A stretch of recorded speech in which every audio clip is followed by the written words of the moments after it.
Sorry, Doc. My glove is giving me trouble. Expose my needle.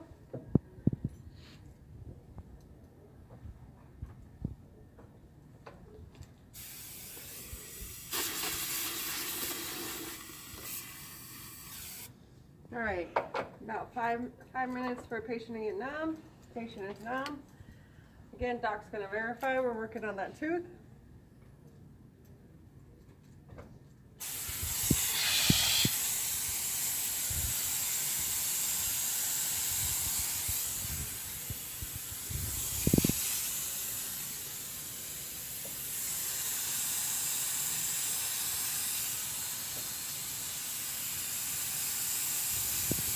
I switched my technique because that's sharper than the other instrument.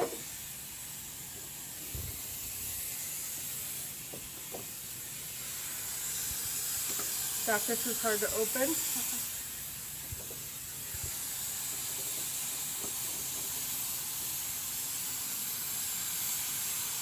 See how I'm going around my dog? You got to make sure you go all the way around in the hole. While he's working, you're kind of in his way, okay?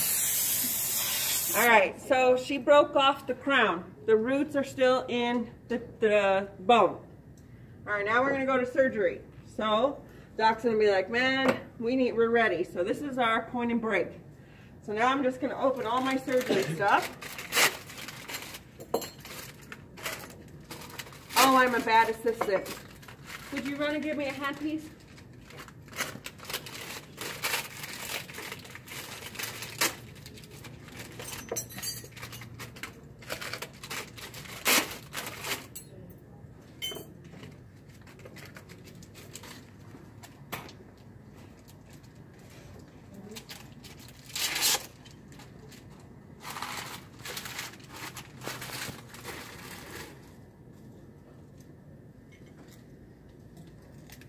Okay, I'm going to put this bite block in.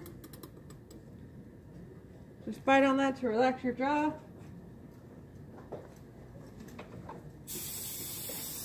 Courtesy while I wait.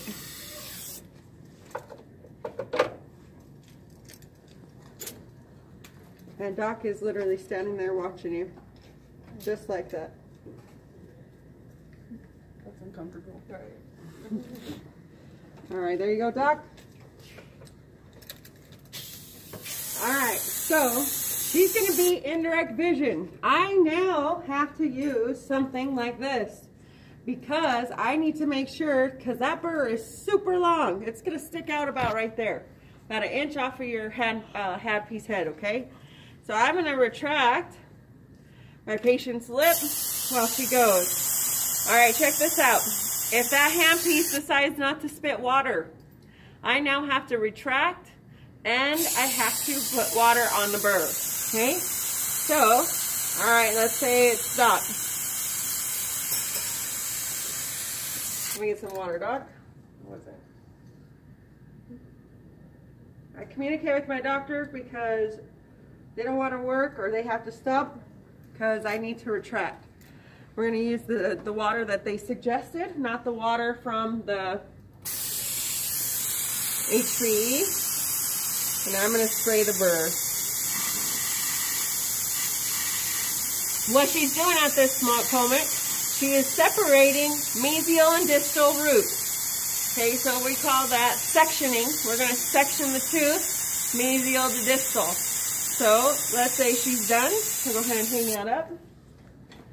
If she's done, we're going to start back over with our straight elevator. She's going to separate the two roots. So we have mesial, we have distal. She's going to try to break them apart.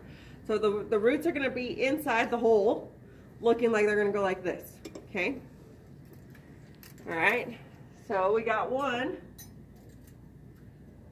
Past my forceps. Hopefully she can get a grip on it.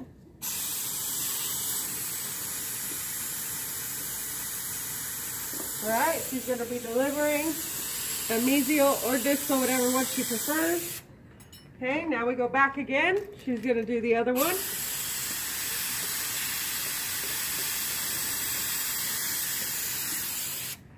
Okay,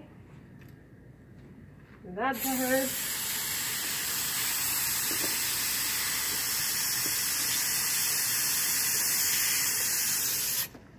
All right. Curette.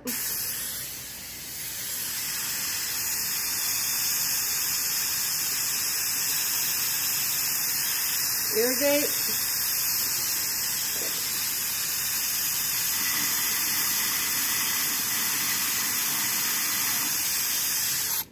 All right, now doctor's gonna rub his or her finger on the buccal bone. Make sure we don't have any fragments of the bone. Okay, if we have fragments of the bone, something pokey, something not feeling right, what do we grab? Rongeur and bone file. Okay, so let's say she feels something. So if it's a poke, she's gonna cut it. If it just feels like it's jagged, she's gonna file it. If she cuts it, she's gonna probably made a sharp end, she's still gonna file. Or we could just file.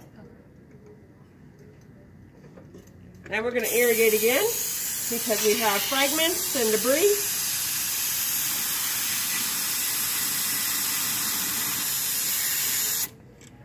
All right, you're gonna palpate again, make sure she got everything out. All right, if we use a hand piece, more than likely you'll probably use suture because we probably widen up that socket, gum tissue, and bone. So we'll probably do sutures. So I'll get that ready for her. Careful, this is a really sharp needle, okay? So again, I'm just gonna lift my flap,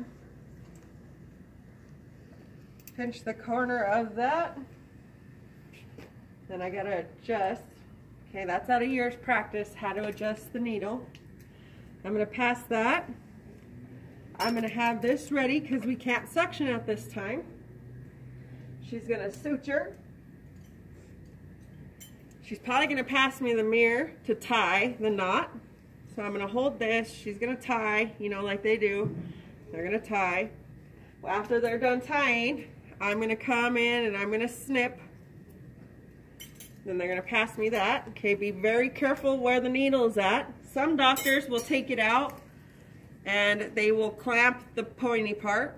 Some doctors will pass it the way we just passed it, right back at you. So you always make sure you grab the handles, not the blade, because if this pokes you, we just used it, okay? So be careful with that. Since this is exposed, I'm gonna drop my sharp in my water. I can see where it's at, my doctor can see where it's at. Once we got that in, we're gonna do the same thing. 2 gauze, fold in half, we'll roll it, release the patient, and bite. And then again, our post-ops. This time we change our post-ops to talking about the suture. So we just talked about everything else, what to eat, not to spit. They can brush normally, things like that, okay? They're gonna bite on this. Now we're gonna say, okay, we just put sutures in and we're gonna need to come back in 7 days and we will take that out. If it's gut suture, you're gonna tell them it's gonna dissolve on its own. In about 7, maybe 9 days, it'll dissolve. So just look for that, pay attention to that. There is a knot right here. Please be careful not to play with the knot. You can untie the suture. And that's a risk for you because then your flaps will be open. So make sure you don't play with the knot. So you always want to tell them not to touch that knot because anybody tie the cherry stem, right? That's the same thing. The body will untie it. They'll just play and play and play, and then finally it'll be like, oh, hi, I'm open. So always mention that to them, and then we're going to dismiss them. Any questions regarding surgery? Surgery is a little bit easier. You just got to remember what we look for. Okay, if the tooth is bobbing, we pass the forceps. If the if the tooth doesn't bob, we go back to our elevators. Okay? If the doctor broke it, now you remember I said you have to be so thorough with your HVE and clean out all that blood because now we got to look at the very bottom of the socket or very top of the socket for those little root tips, or they might be cut off right at the gum line. Will it continue to bleed?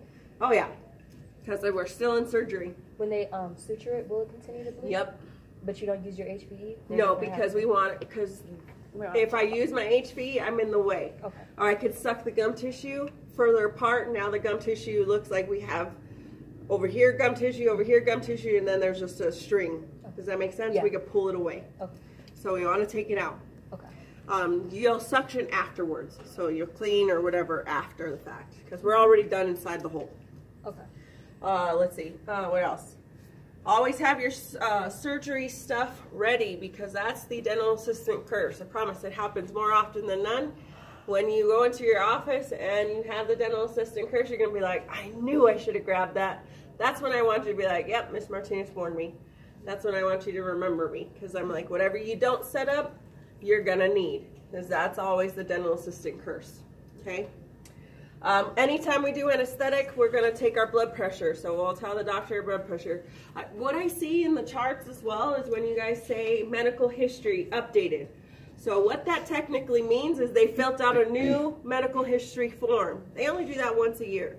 So instead of saying medical history updated, say medical history no changes, or medical history patient was just diagnosed with H. pylori. Okay, so we're going to add what it is, since it's me. So you always want to add what it is instead of saying it's updated, because technically what I'm going to look for is a medical history page that was just recently filled out. Can you put reviewed, medical history reviewed? But say no changes. No changes. No changes, yeah. Or MedHis, no change. MedHis, whatever the change was. Okay. You always want to say that. Consent form's always going to be signed here. You're going to have paper instructions, and don't forget your sterile gauze for you and your patient. Usually it's a thicker pack like this. If I would say you pull out gauze, and how much you pull out, it's going to be a stack like this, and it'll be sterile instead of something thin like this. This looks like it's only like maybe 4 pieces. They're going to use that in a half an hour.